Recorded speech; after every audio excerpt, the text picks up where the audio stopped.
अस्सलाम वालेकुम दोस्तों, आज जो मैं किस्सा आपको सुनाने जा रहा हूं, अगर आपने ये नहीं सुना तो आप बहुत कुछ मिस करने वाले हो। इसलिए 2 मिनट का वक्त निकालकर इस किस्से को जरूर सुन लीजिए। एक बार कुछ यूं हुआ कि मेरी बीवी से मेरी किसी बात पर लड़ाई हो गई।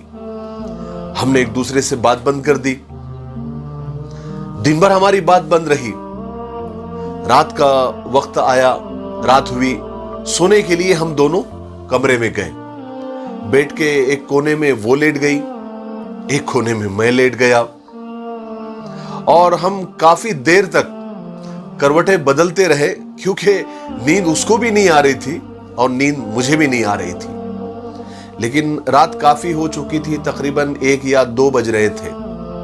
मुझे प्यास लगी तो मैं पानी पीने के लिए दूसरे कमरे में रखे कूलर की तरफ गया और एक गिलास लिया, पानी भरा और पानी पीने के लिए जैसे ही मैं कुर्सी पर बैठा और पानी पीने ही वाला था कि मेरे सामने मेरी बीवी खड़ी थी और मुझे घूर रही थी।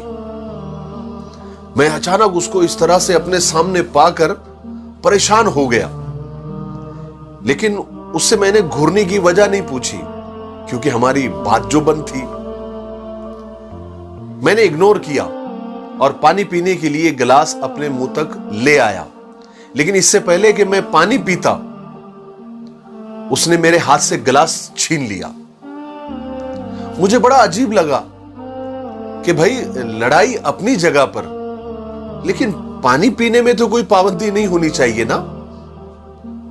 अभी मैं यही सोच रहा था कि क्या चल रहा है। इतने में मेरी बीवी ने मुझसे कहा कि देखिए जी, लड़ाई अपनी जगह, लेकिन आप मुझसे मेरी खुशियां नहीं छीन सकते, मेरा सुकून नहीं छीन सकते। मैं और हैरान हुआ। मेरी हैरानगी में और इजाफा हुआ कि भाई, मैंने कौन सी खुशी छीन ली, मैंने कौन सा सुकून छीन लिया। बस हल्की फुल्की तू मैं हुई, थोड़ा सा झगड़ा हुआ और थोड़ी सी बात बंद है। इसमें कौन सी खुशी छीनने और सुकून छीनने जैसी बात है। मैं यही सोच रहा था, इन्हीं सोचों में मगन था कि मेरी बीवी ने मुझसे कहा, आपको पता है आपको पानी पिलाने में मुझे कितनी खुशी होती है, कितना सुकून मिलता है। आपका कोई भी काम हो, मेरे लिए वो खुशी का सबब बनता है, खुशी का बाइस होता है। मैं आपको बता रही हूं, आप खुद से पानी नहीं पी सकते, भले हमारी बात बंद हो, झगड़ा हो, नाराजगी हो, पानी मैं ही आपको पिलाऊंगी। मेरी बीवी की इस बात ने मेरी सारी नाराजगी खत्म कर दी। मैंने उठकर उसे गले से लगा लिया।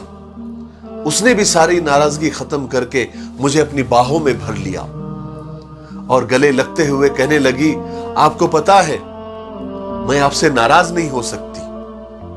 मैंने भी उसकी पेशानी चूमते हुए कहा कि मैं भी तुमसे ज्यादा देर तक नाराज नहीं रह सकता। लेकिन आपको पता है, आज इस बात को 5 साल हो गए। 5 साल गुजरने के बाद जब भी मुझे प्यास लगती है ना, मैं खुद ही उठता हूं पानी पीने के लिए। कमरे में जाता हूं, कूलर के पास पानी भरता हूं और कुर्सी पर पानी पीते हुए अपनी मरहूम बीवी की तस्वीर देखकर दहाड़े मार मार के रोता हूं कि वो आज मेरे साथ नहीं है, वो इस दुनिया से चली गई है। जो मेरे खुद से पानी पीने पर नाराज हो जाती थी और कहती थी, खबरदार खुद से पानी पिया तो। मेरे भाइयों और बहनों, मियां बीवी का रिश्ता खुदा ने इतना प्यारा बनाया है कि बस उसे समझने की जरूरत है, उसे निभाने की जरूरत है, एक दूसरे के लिए जीने की जरूरत है, एक दूसरे पर मरने की जरूरत है। लेकिन अफसोस अफसोस अफसोस, हमें ये सब बातें तब समझ में आती है जब हम में से कोई किसी वजह से हमसे जुदा हो जाता है। चाहे मौत उसे जुदा कर देती है या फिर कोई और वजह, तब हमें एहसास होता है कि हमें एक दूसरे की कितनी जरूरत है। काश हम एक दूसरे को समझ लेते, काश हम एक दूसरे के लिए अपने हक को माफ कर देते, अपने जज्बात को पीछे रख देते और सामने वाले के जज्बात और उसकी फीलिंग को समझते, तो शायद हमारी जिंदगी खुशियों से भरी होती।